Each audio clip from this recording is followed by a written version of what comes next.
Hello. This screencast lecture today is going to be emphasized on different aspects of ancient Greek cultural ideas that will have profound effects on Greek history and the development of their culture overall.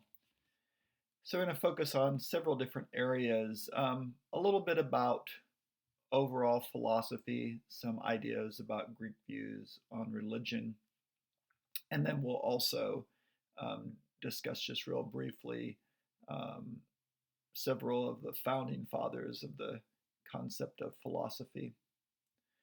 So to begin with, one of the key um, contributions to Western society from ancient Greece is their basic ideas about government.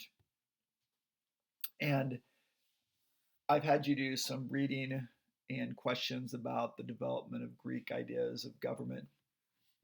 And of course, the foundation of Greek government, along with Roman government later on, becomes the essential forms that help form um, governments throughout the Western world, but in particular for us, for the ideas of the United States forms of government. And to begin with, one of the things that we have to emphasize is the Greek concept of the importance of city and community to the individual. For the Greeks, basically honor and pride in your city is the same as your own personal honor. They're not, you can't separate them. Your city state um, is above all others, and the idea is that your city state is there to protect you, and you are there to protect the city state.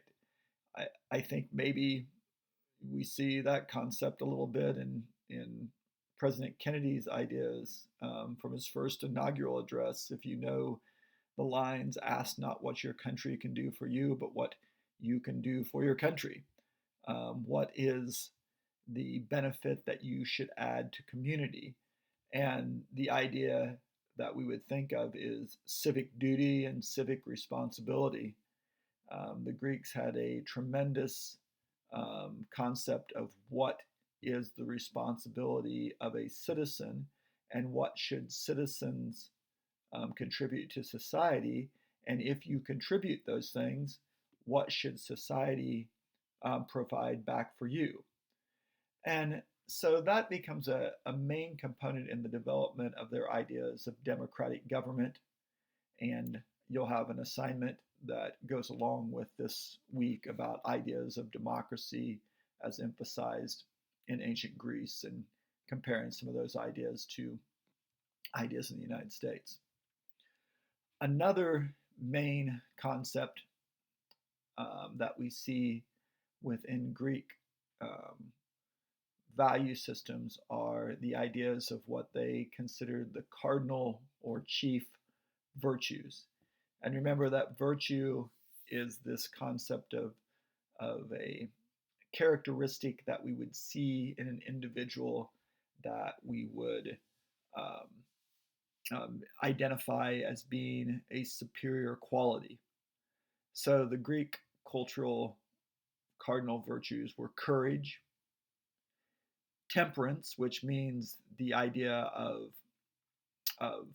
kind of, I guess you would say, finding the middle ground, not being angry as in like having a temper, but to be able to find the middle area of calmness, justice, the doing of justice, the protection of justice, the idea of equality of treatment among people, and then the idea of wisdom, which is also sometimes called prudence, but the idea of knowledge. And a key concept that I think is important, of course, to recognize is that for the Greeks, the enemy of virtue, the destroyer of these virtues, was always the idea of arrogance or hubris, as the Greeks would call it. And think about how having a knowledge of somebody that maybe has a lot of superior qualities, maybe they're really athletic or um, intelligent, but that particular virtue or those particular virtues could be overshadowed by arrogance or hubris and really diminish the virtue of knowledge or athletic capability or something along those lines.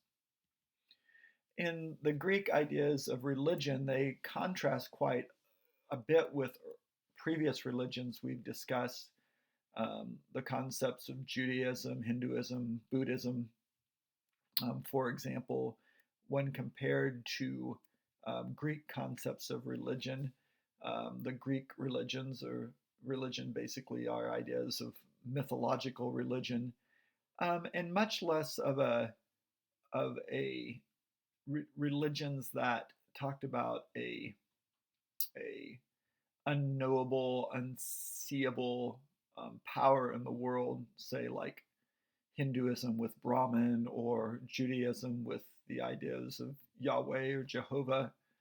The Greek religious ideas were basically not so much about salvation or the um, goals of just life in heaven, but more about like how a person could obtain kind of benefits from the gods.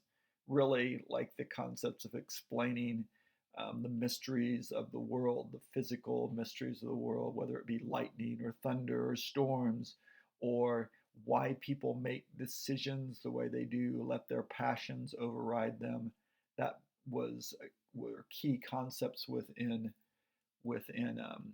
Greek religion, more so like what could the gods provide for you than a interest in this more spiritual, unknowable goals of life, like you see within the monotheistic religions that we've talked about, or Buddhism, or the concepts within Taoism and Confucianism. Um, the gods in Greek religion were more just kind of like superhumans. Um, they were very human in their qualities, but more like every quality, whether it was goodness or a bad trait, was emphasized with kind of superhuman characteristics to the extreme. And when you give gods human like qualities, or really any non human um, creature or inanimate object a human quality, it's called anthropomorphism, to apply human qualities to non human things. Um, and as we think about humanism, this is one of the great contributions of Greek ideas that we see in Greek theories of philosophy and life, this idea that is known as humanism, which in context is that humans are the high point of creation on the world, and that man should strive for perfection. And the Greeks were obsessed with this concept of perfection, not just perfection of the mind, but also specifically like perfection of the body, and human qualities of superior humanity was something that the Greeks saw as like a key component of the best of what man could be. Um, the best man was somebody who was intelligent, was calm, was measured, was wise, but also athletic, strong, not just in mind, but also body and soul.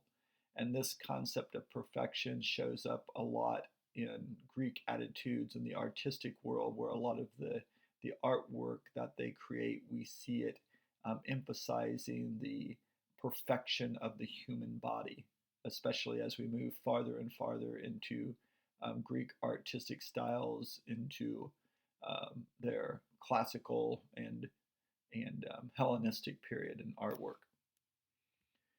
Um, the Greeks are also the creators of really the whole concept of philosophy in the Western world. The word philosophy or philosopher means a lover of wisdom. And the foundational philosophers of this particular study, science, social kind of science of philosophy, would be the founders of Socrates, who is the first of the great philosophers. And then Socrates had a student known as Plato, and Plato had a student known as Aristotle. But it all begins with the teachings of philosophy as done by the Greek teacher Socrates, who is basically the creator of kind of the step by step questioning process that we think of as known as the Socratic method. It's kind of I think you would think of it as the method that lawyers might use within a courtroom to try to come to the answers to questions, asking questions of witnesses to try to get the answers that get to the core of what the problem or the question is. And that's what Socrates did. He did not give answers so much as require that his students come up for the answers with the answers themselves by coming to their own conclusions. The idea would be expressed into the concept of knowing yourself.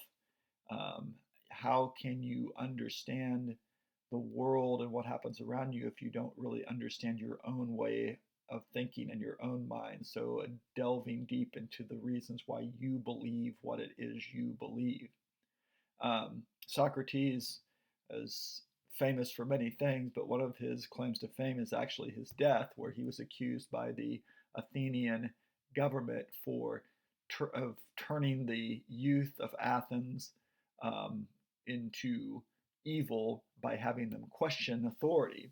And he was put on trial and found guilty by the Athenian government for doing this, and given the choice of execution by poison or to be exiled from the city.